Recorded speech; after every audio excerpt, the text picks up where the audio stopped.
Hello, hola, salut, welcome back to my newest video. Before I address anything, I think it would be irresponsible of me to not mention the Black Lives Matter protests that are happening right now. As I'm recording this, it is June 10th, and the protests are still happening. And I think it is very important that I use my voice to explain why I support them and why you should support them too. I would like to make clear that I am white. I have always grown up in a middle-class home. I have never lived in a town that has been less than 95% white. And the reason I'm saying that is because I have a lot of privilege. And for the longest time, I don't think I truly understood where this sort of reaction was coming from the Black community, which is very irresponsible of me. But I'm here now to say, yes, please support the Black Lives Matter protests. And I think the most powerful thing that you can do before donating, before petitioning, is understanding why we got to this point to begin with. Why are we at this point where there needs to be this reaction to the injustices that have been happening for literal centuries? So in the description of this video and in the comments, I will pin links to educative posts, but also links to how you can help, where you can petition, where you can donate. Because again, honestly, I do think that with my platform, it's important for me to say that. But also, if you have a favorite Black creator, please post them in the comments. I would love to see their work. Through this, I've realized that I don't believe that I support enough Black creators, especially because they're handed a lesser sum when it comes to this community, such as art and YouTube and the like. So please comment them or go on my Instagram or Twitter and at me and say, hey, this is a really cool creator you should follow. Or if you are a Black creator, please at me and say, hey, I make this really cool content. I would love if you could check it out and maybe I'll give you a shout out. Unfortunately, I do not have enough subscribers or videos to monetize my channel, because if I did, I would have donated the proceeds to this video to Black Lives Matter. I will leave links to donations as previously mentioned. And honestly, again, the most important thing before anything is to educate yourself, understand why this is happening. And it's not only very important to me, but a daily struggle in the majority of Black lives in America or any country that has been historically pillaged and colonized. That is struggling my speech impediment. But anyway, on to what's happened to me. So on the topic of protests, again, it's very easy. It's infinitesimally easy for me to say as a white woman that, oh, I'm so sad about all of the direction of the world. I'm just going to log off. And I say that because, there are so many people that can't just log out of the conversation. But I think it's very important to take that mental health break. Honestly, with this and with the protests for COVID and COVID in general, I'm at a point where I'm just kind of, I suppose disappointed would be the correct word, or just tired of the world, that I have kind of landed myself in a depressive episode. I've been trying to build myself up by, cleaning myself every day and changing clothes and eating every day, which, as gross as it may be, some of those are struggles for me. But I think it's very important that I try to get better every day, and I share that struggle with you. So if any of you are feeling that struggle, that you can relate and say, yes, Twitter does get me down, or Instagram does get me down. So that's part of why I've been gone, but I feel like that doesn't address the quite a long time gap that I've been gone. The last video I uploaded, I believe, was more than a year ago, so let me tell you exactly what happened. So initially, I made a video that summer after the Marina video, and I made it on this lovely 12-year-old Mac that I've been making all of my videos on. It has served us for more than a decade, obviously. She's a very trusty gal. Unfortunately, as soon as I started editing that video, my Mac shut down for no reason. I was like, okay, that's weird, but whatever. I turned it on, makes 3 beeps. And from my tiny little computer knowledge, I have learned that 3 beeps means that it is out of RAM. And from what I understand, RAM is like the storage space for the computer. And to even be turned on and function, it's going to need some amount of RAM to store things, because daily computer activities usually include some sort of storage of files or knowledge. Long story short, we have still not worked on that computer, surprisingly. And that means I can't access that video. And within that year that I have uploaded that video, I've just lost interest in that particular series. I've made new ones. There are certain aspects to that series that I'm no longer a fan of and can understand are slightly problematic. So I will probably discuss that at some point, maybe a year from now or something, where I can do like a retrospective or a redesign.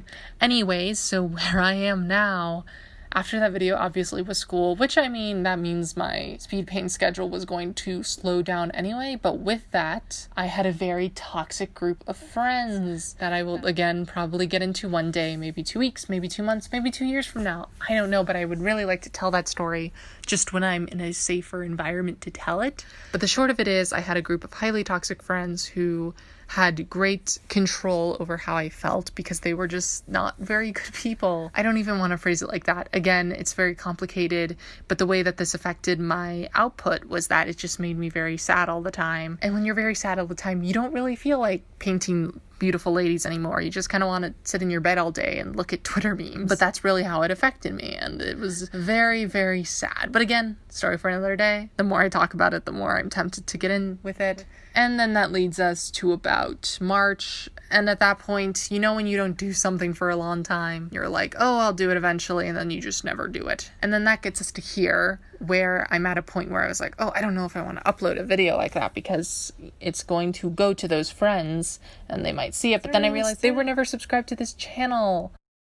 That also leads me to say that I was not sure if I wanted to make and upload this video because I was not sure if it would appeal to my subscribers, but I figured it's art either way. I have a decent personality that would probably still find interest in this video, hopefully. I do hope that I'm not that boring. But anyway, I would really like to get on. Hello again, it's your lovely Empress Evelyn coming back at you with another video. So this video is about reimagining Monster High character designs. So I would like to begin with, what is Monster High? If you are not a female assigned person in the early 2010s, then let me explain to you that Monster High was a doll series that was based on the sons and daughters of your famous monster characters that you know. So you know, Frankenstein, the werewolf, Dracula, that sort of thing. Almost like a Hotel Transylvania, but Barbie. And I was never that into it. I mean, I don't want to say never that into it. I watched a few of the cartoons, but I never had any of the dolls, both because I think my mom did not like gothicness things, but also I was never a very, I want this child, so I never got them. But I think I enjoyed the art, and I think I enjoyed some of the lore. And honestly, growing up, it's been very interesting to see how it's prospered so many communities and how people have taken the base lore and have turned it into something slightly more interesting. I mean, not to call the original things like the shows and movies bad, but it's Monster High. It's on the same level as Barbie, just for goths. And I think that some of the directions that certain fans have taken the series have been a little bit more interesting than the series itself. But with that being said, I believe the series was started by a man named Garrett Sanders. I believe that's his name, but it may not be. Correct editing me. I believe he worked for the Mattel company and he created Monster High under that. I believe Monster High is still owned by Mattel. That is to say that with this redesign, I'm in no way implying that Garrett was incorrect or wrong with his designs. I'm not even saying these are right. I hate some of the designs I made, but this was just a fun exercise to explore, well, how would I take this concept and change it to make it my own? Again, I genuinely think that what Garrett does with his platform is great, and he should continue doing that. And I do this out of respect and love for the series. I hope that's enough to not get angry fan comments. While I did these speed paints in different orders, I would like to present them in the orders that you're introduced to them in the cartoon. If you don't know, on Netflix, the original cartoon, I believe, called New Ghoul in School is on there. And it's very, let's say 2013. Like if you watch it, you're like, oh yes, this is early 2010s, the designs, the songs, everything. The only reason that it's relevant is that the first monster that I'm introducing is Frankenstein, daughter of Frankenstein. She's meant to be the new girl in school, which honestly is kind of clever and genius because Frankenstein only a few days old, but also hyper intelligent. I'm honestly surprised that they didn't play into that hyper intelligence and made her kind of a nerd. I suppose this was because it was more based on the movie instead of the book, but if you haven't read the book, Frankenstein is supposed to be like this ultra supreme Chad who can read and is very intelligent and is actually decently handsome except for a few features like he's made of dead people. And with that, I kind of had to face this dichotomy of, well, do I want to make this more book inspired or do I want to make this more the movie inspired, which if you don't know, the movie I believe was made in 1930s or 40s or something, and that's where the majority of our Frankenstein mythos comes from. By the time I was designing Frankenstein, I already had some ideas about what I wanted to do with her. I wanted to make her a very schoolgirl-esque character. And that's the reason I gave her a simple white top, the stupid schoolgirl tie thing that barely wraps around your neck, and a plaid skirt. I changed her body part color scheme so that it looks like she was not only made of different people, but actually dead people, hence why I made her skin like a more grayish green as opposed to the mint lime green she is. I thought that would be more appropriate to what her character is supposed to represent as a dead person brought to life. I did that stupid cliche thing where I included stitches everywhere because I genuinely was stumped on how to be like, wow, she's stitched together. But also, if you don't know, her big part of her character is her limbs falling off or her being able to take off part of her limbs. This also leads into me making the conscious decision to give her a bunch of ribbons because I was like, oh, she's put together. I also gave her yellowish eyes as an homage to the original book where it explains that Frankenstein, while being a little freaky, the thing that really made him scary was these freaky yellow eyes. And I also made her hair in reference to the Bride of Frankenstein, which comes from the movie where she has the weird little zigzag thing. And of course the bag I gave her is a backpack with a bunch of pins on it because I figured that is what would be most emblematic of what Frankenstein is. She is the new girl. She is supposed to be kind of, well, I'm out of my element, but I want to be part of the school. If I'm going to be honest, Frankenstein was never my favorite. I always found her so annoying and just shoved into the story. I guess I just don't like the I'm the basic new girl personality, but it always just felt like her personality was kind and helpful, whereas I feel like a lot of the other characters had more defined traits, although looking back they were probably also just as flat but with more recognizable character traits other than the new girl or nice or caring. Maybe that's just me, I don't know. Ultimately, I don't think I hate the design I made for her. There are definitely a few things where I'm like, why would you draw her like that? Why did you choose that specific pose? But that's just kind of the relation you have when you're a developing artist. Yes, Frankenstein. The next one who needed to be drawn based on my order of being introduced standard is Cleo Denial, who is supposed to be the daughter of the mummies. She's supposed to be the royal popular girl. And honestly, I kind of love her now. I think initially when I was young, I didn't like her because she was bland popular. But as I've grown, I've kind of learned to enjoy all of her silliness and all of her exaggerated reactions to things, because that sort of character is my bread and butter. They're just so queen, and I'm a queen. I'm an empress. But that's besides the point. Of the other characters that were included on the wiki, there was Abby and Laguna and Gulia, and if you don't know, all three of those are blue, especially Laguna is already kind of this bluish green. So I made the active choice to shift Cleo towards more of this greenish hue so that she wouldn't really be stepping as much on the other girls' toes. A lot of the design choices I made were made on actual ancient Egyptians as opposed to more relevant films from like the 50s, like Cleopatra, or the part of time when a bunch of European powers decided to literally raid pyramids and steal things, which would result in a very misguided idea of what Egyptology is. What I mean by I decided to base her more on actual ancient Egyptian things is one of the first things I was interested in was the hair. By the time you see the final image, you will see that I gave her natural coily hair. And from what I can tell by the sources I found, ancient Egyptians did have this coily, what we would naturally assume is African hair. And I thought that was very interesting. And I also thought that it would be very good to include that on this doll. If I had to guess why doll companies haven't catered to this hairstyle before, it's because they couldn't produce it, or there's some sort of special fiber that you need to make this hair happen. And I know a lot of people would argue, why do we need these differently looking dolls? But I would argue that with more variety comes more profit, so either way you win. And I think it's very important for everyone to see themselves in the media that we use growing up. While I don't think dolls are necessarily responsible for the insecurities we see in girls growing up, especially girls, I do think think that they kind of represent this beauty standard that we do put on young girls, and that being straight or curly hair, thin, very, very pale. And on that note, I also decided to give Cleo slightly darker skin, because again, I felt like not doing that would be a sort of erasure of what Egypt was. I also ended up giving her 2 tattoos. I think I could have done more with that, but I did look it up, and it was very interesting to learn that ancient Egypt actually did supposedly have the technology to make tattoos. So I decided to use that to give her a golden circle that represents the sun, as well as a beetle, because scarabs were sacred. With the changes I made, I'm starting to worry that she looks a bit too much like Nephra, but I've decided that obviously if I were to ever redesign Nephra, it would be different enough that it would complement her but not look exactly like her. I do wish that I had included more. She's a mummy, she's a dead body, because I think that's a very important part of her character. All I really would have done was maybe make her skin grayer, or maybe give her like rotting parts, but obviously a sort of more kiddish rotting. I think this is an important time to address that I do intend to give every doll a sort of different body type. With Cleo, I made her a bit petite but thick. This is similar to my hair observation that I think it's important to represent everyone. And even if you think, why do we need to shove politics into these dolls, even though it doesn't necessarily have to be political, either way, it's more money for the company. There's no reason Mattel wouldn't do this, because it makes them more money. Like, why would you ever not want to represent people in your dolls? Cleo here is probably one of the designs that I am most happy with. Initially, I was kind of on her, but she grew on me. And also, I made her bag a Michael Gore's bag, which I don't know if that's a pun they've already made in the series, but quite frankly, if they hadn't, they should have, because it's comedy gold, baby. Here is Cleo Denial.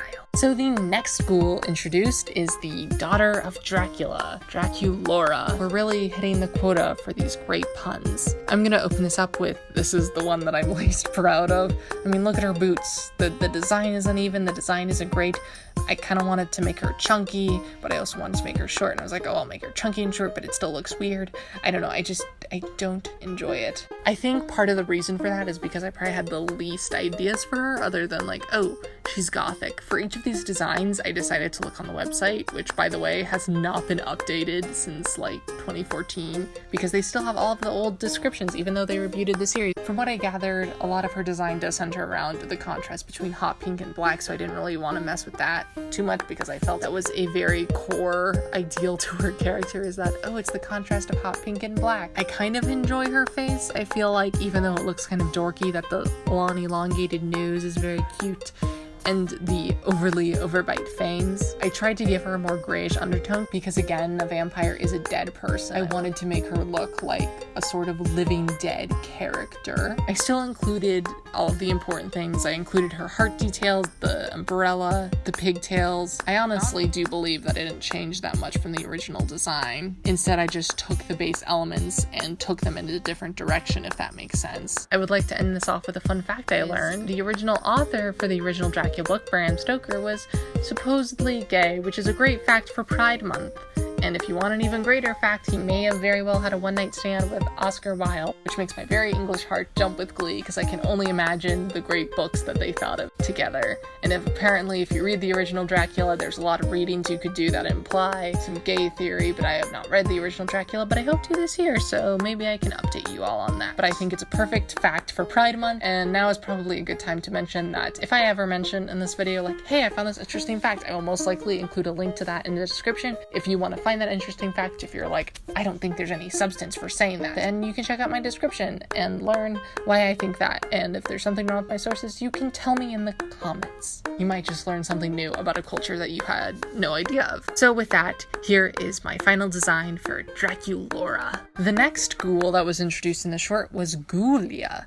And honestly, with this one, I was the most stumped. The base that I can remember from a lot of the movies is that she's usually shoved in the background, or just not as important as the other ghouls, which is unfortunate because I think she actually has a lot to her that could be used to represent or add character to scenes that the other characters just cannot. But with that being said, I still really struggled with designing her. I had no idea where to start. So the baseline that I began with is just brains, like body organs, she's a zombie. And then I had the idea, well, you can't just draw brains on someone, like that's peak laziness. So what if I did patches, jeans, overalls, 90s. And that is how she ended up looking the way she did. Honestly, I'm kind of really proud of the shoes on this one. I don't know why. I think that they're just very well designed. They're big brain shoes. I don't know if anyone else read the Monster High series like this, but I always kind of saw that the fact that normal people don't understand Ghoulia and the way she speaks, or that she kind of moves slowly or doesn't interact in the normal way that most other characters would, was a good representation for just people who may not be neurotypical or may feel a disconnect in their school. And I think it's especially empowering because Ghoulia is very smart, but she's also shown to have her own feelings and autonomy, where in a lot of other series she would not have that. And I think this is a great time to note that what made Monster High so interesting, especially for us young ladies, is that it was good representation for a lot of groups that were not being heard. So even if Garrett or whoever did not intend to impart a certain message about a certain group with the series, I feel like on some level it still came across. Again, that really is just me reading too deep into scenes and admittedly probably putting certain things where they shouldn't be. But I think a lot of people took away that message and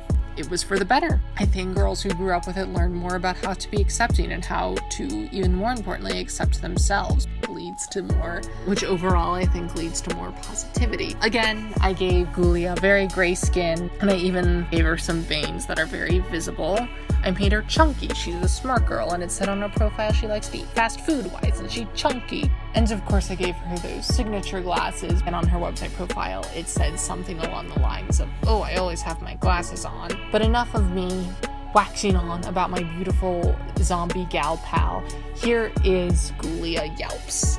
So the next one that I'm designing that was introduced is a character called Clawdeen Wolf. And if you don't know, the creator, Garrett, that I mentioned several times in this video, has recently made the big reveal. Clawdeen's big gay, guys. She's big gay. Or that is to say that they initially did not mean for her to come across as a lesbian, but ultimately they made a headcanon that she was a lesbian, or at the very least the creator did. From how he explained it, ultimately he wanted to express Clawdeen as an openly gay character, but he was constantly hit with that comment, it is not the right time to do that. And from what I can tell, that happened a lot with characters he wanted to make gay or trans or whatever, which again is a big shame because, as mentioned with Ghoulia, I think it is important to show representation for these sort of things so that they are normalized. And especially for Monster High, just because I feel that appealed to not only little girls, but especially, not old girls, but older girls, 12 to 14. And that is around the age when a lot of people do discover that about themselves. As for the actual design here, all I knew is that I wanted to make her a big fashionista. I finally decided that I wanted to give her a gold-centric design because I rewatched that 13 Wishes movie and she has gold lipstick and I thought it looked really good. I also decided to make her big thickums because throughout the movies and the show she is shown to be very athletic, but I also feel that maybe she could be the type who has muscles hidden under all of the thickness, and you wouldn't think that she could beat your ass, but she totally could. Well, so I think the design that I made suits her very nicely. Honestly, she's probably one of my most favorite designs. I gave her a big denim jacket because I thought it'd be very cool to show off all of her patches and what she's proud to show about herself. And I capped it off with a lovely choker dog collar because haha, she's a werewolf. I tried my best to give her a fur texture. One of the biggest things that I wasn't sure what to do is, should I give her fur texture or a skin texture? I ultimately decided to not give her outright fur, but definitely give her sort of that fuzzy texture. I think an important aspect to the werewolf mythos is that they are not necessarily a full wolf, nor a full man. They are werewolf, they are halfway in between. Initially, I kind of wanted to give her a nose and whiskers, but I decided against it for the same reason, because I wanted to lean her more towards man with like wolf elements. Again, one of my favorite reimaginings. I would love to see her animated or whatever. She's very nice. Here is my baby girl, Clawdeen. The last ghoul introduced in the special, though not my last ghoul in this video, is Laguna Blue, who is the daughter of the sea monster. She is my second least favorite design behind Draculaura. Part of the reason for that is because I was very stumped on what to do for her design. Also, I hate her dumb face. Her dumb face looks dumb. I really liked the original design for Laguna, and if I'm being honest, she was my favorite character from the show. I just loved how she was very empathetic and kind and supported everyone. I thought that was a very good character for her, and I feel like even though she wasn't usually the center of a lot of the drama, she still had a lot going on in her life. Every time the focus was on her, it was about her relationship with her boyfriend or her job or her swim meet. I thought that was very cool. I knew that I wanted her to be kind of like a gym babe because she swims and she's kind of into sports. I decided to make her more fish-like. I gave her the fins, I gave her gills, I gave her colorful scales on her face to replicate a sort of like mating pattern. I don't know, I was just kind of like, what do I see in fish? I don't think it's ever stated directly, but she is meant to be the creature from the Black Lagoon, I suppose. That's why her name's Laguna.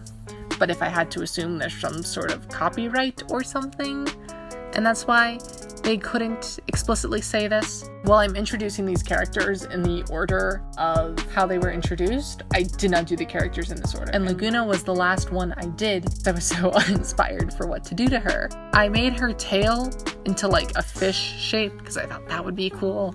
I gave her like scallopy shapes all over her design. I gave her a gym bag. I gave her webs. Honestly, she didn't change that much from her original design, so I am kind of slightly a little bit disappointed in how she turned out.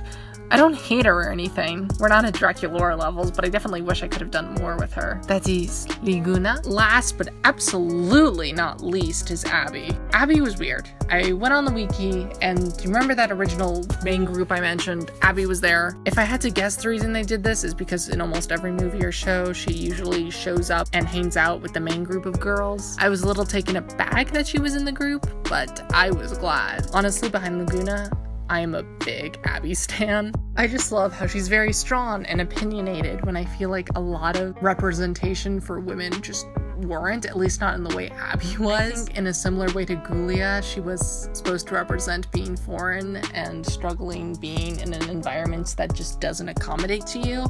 And again, I feel like a lot of people related to that. Originally, when I first finished her design, I was not a big fan of it, but as I've done the others and as weeks went by, I actually kind of grew to love it. Initially, I wasn't really sure what direction to take with this, not only because it was my first one, but because I'm just not all that well versed on the abominable snowman. After looking into it, I think that the original legend started in the Himalayas. So, you know, Tibet, Nepal, that sort of area. So I was like, oh, okay, I'll just look for inspiration there. But honestly, there wasn't a lot that I could use. I mean, there's traditional Nepali and traditional Tibetan like culture. I just felt that wouldn't be appropriate for me to use, and none of it really fit with a doll for little girls design. Although in the cartoons, she has a Russian accent, so I thought I could go there, but that didn't really lead anywhere. But then I looked at her original doll's design, and I said, this looks a lot like the 1980s. And then I had fun. I went all out on the ice and fur. I gave her colorful patterns. Honestly, I feel like the shade of purple is kind of gross, but whatever. It's the 1980s. I kind of wish I made her hair bigger to complement that, but I don't hate it. I like what I ultimately did with her design. I think she's really cute. I totally want her to beat me up. I think she's very cute. I love her underbite. I'm sad that they don't feature her as much, because she's a total queen babe, just like me. Please, stan Abby. Here she is. I will probably upload another video this month. But I still have to decide on that and what the characters will be and what the topic will be. So your feedback is very much appreciated about what direction to take this channel. I do really enjoy doing speed paints and I do want to incorporate them more. This is probably a good time to mention if you want to draw or make dolls of or cosplay as any of the reimaginings I did. That is completely fine. Just credit me. This is also a good time to mention. Again, support Black Lives Matter. Look in my description or comment. Look at ways you can help. So sorry I've been gone for so long. Partly my fault, partly depression's fault, but I hope to keep going and I especially hope to see you soon. Once again, I hope to continue. I really enjoyed recording and drawing, even though I kind of bitched about it this whole time. This is the part where I'm obliged to ask you to subscribe, comment, turn on notifications, like this video, whatever you do. Please check out my Etsy shop in the links below. Please check out my Instagram and Twitter. Please follow me on all things because I love to interact with any fans. I hope that wherever you are, you're having a beautiful day and that you remember that I will try my best to love you all. Your Empress must leave now. Goodbye.